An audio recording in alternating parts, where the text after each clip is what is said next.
সৰুতকৈ মোমাই ডাঙৰ নহয়।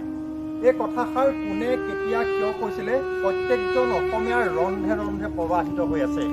সেয়া আছিলে শৰাইঘাটৰ কথা। স্বাগতম জনাইছোঁ মোৰ নতুন চেনেল বি টিউবলৈ। আজি আমি এটা বিশেষ স্থানত উপস্থিত আছোঁ, যিটো স্থানক শৰাইঘাটৰ পাছতেই অন্যতম ৰক্ষা কৱচ বুলি তেতিয়া পৰিচিত আছিলে আহোম সাম্ৰাজ্যত। আহক আজি আপোনালোকক লৈ যাওঁ শৰাইঘাটৰ পাছতে অভেদ্য দুৰ্গ হিচাপে পৰিচিত আহোম সাম্ৰাজ্যৰ চামধৰা গড়লৈ।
চামধৰা গড়, যিটো গড় চামগুৰিৰ পৰা আমনিৰ মাজত ৰাষ্ট্ৰীয় ঘাইপথৰ সোঁমাজেদি পাৰ হৈ গৈছে। আৰু এই চামধৰা গড়টোনো কি আমি জানিবৰ বাবে পোনে পোনে আহিছোঁ পুৰণিগুদাম স্থিত কলম কলা কেন্দ্ৰৰ স্বত্বাধিকাৰী তথা স্থানীয় বুৰঞ্জী চৰ্চাবিদ।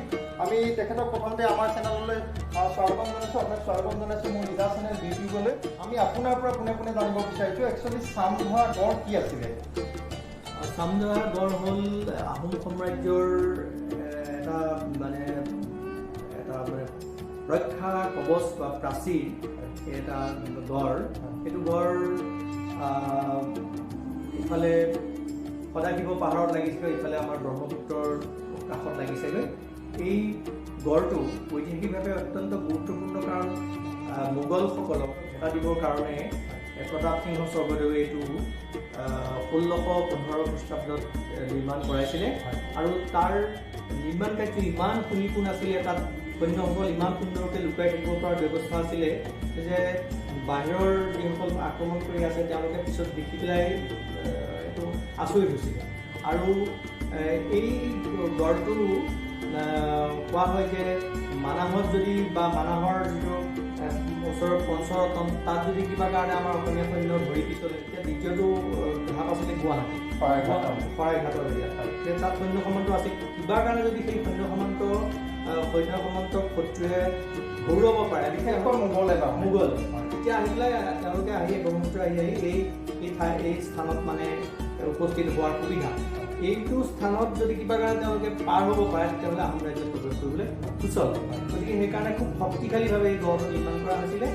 আৰু এইটো মানে সেইটো সময়ত এতিয়া আমি বৰ্তমান যিটো গড় দেখা পাইছোঁ, তাতকৈ যথেষ্ট ওখ আছিল।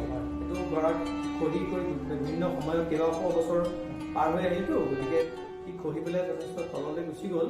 আৰু তাৰ আমি দেখিছোঁ যে মাটিৰ এটা দ্বীপ নিচিনা দেখিছোঁ, কিন্তু তাৰ মাজে মাজে সৈন্য লুকাই থাকিব পৰা কিছুমান ঠাই আছিল, য'ত সৈন্য লুকাই পেলাই আক্ৰমণকাৰীসকলক প্ৰতিহত কৰিবৰ কাৰণে সুবিধা আছিল। হয়, ধন্যবাদ দৰ্শকসকল। এয়া আছিলে চামধৰা গড়ৰ পৌৰাণিক ঐতিহ্যৰ কথা। আমি তেখেতৰ পৰা এই সকলোখিনি কথা গম পাইছোঁ। আমি পুনৰ সেই গড়টোৰ ওচৰলৈ যাওঁ, আহকচোন চাওঁ।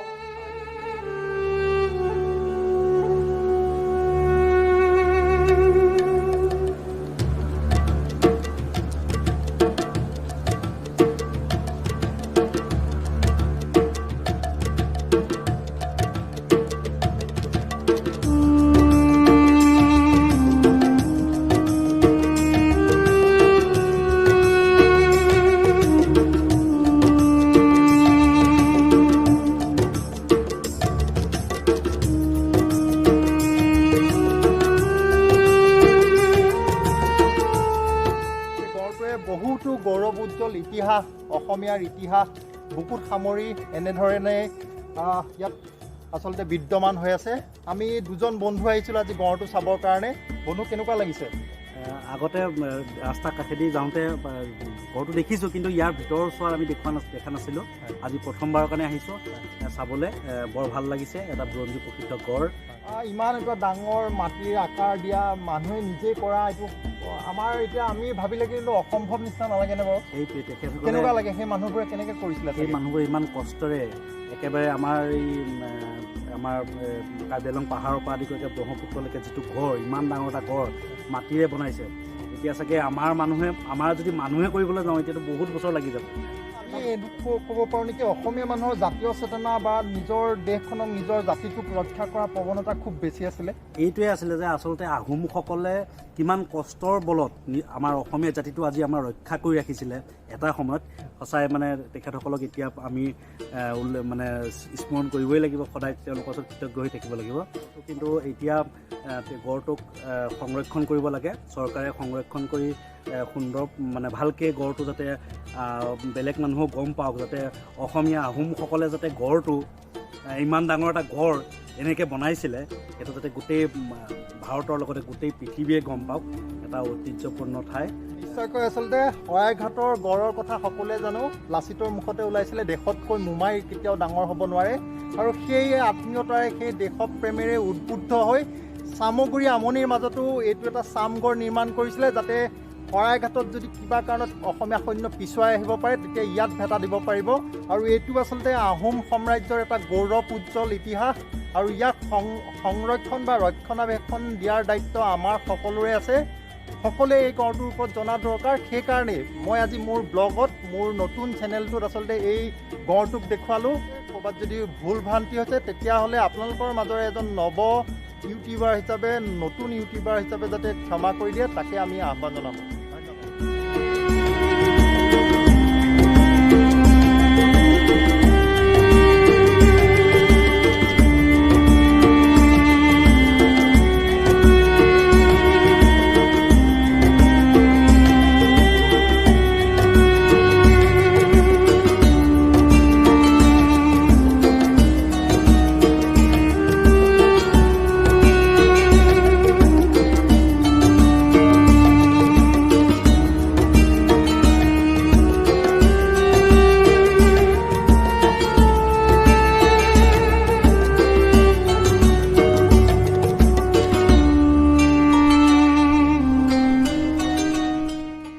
আমি আজিলৈ ইয়াতে সামৰিছোঁ। যদি আপোনালোকে ভাল পালে মোৰ চেনেলটো নিশ্চয় ছাবস্ক্ৰাইব কৰিব, লাইক কৰিব, কমেণ্ট কৰিব বা শ্বেয়াৰ কৰিব। আৰু এই ইতিহাস, আমাৰ গৌৰৱ উজ্জ্বল ইতিহাস যাতে প্ৰতিজন অসমীয়াই জানে, এই ঠাইলৈ আহে চাবৰ কাৰণে, বা ৰাজপথেদি পাৰ হওঁতে যাতে এখন্তেক ৰৈ চাই যায়, তাৰে আহ্বান জনাই আজিলৈ সামৰিছোঁ। ধন্যবাদ। জয় অসম।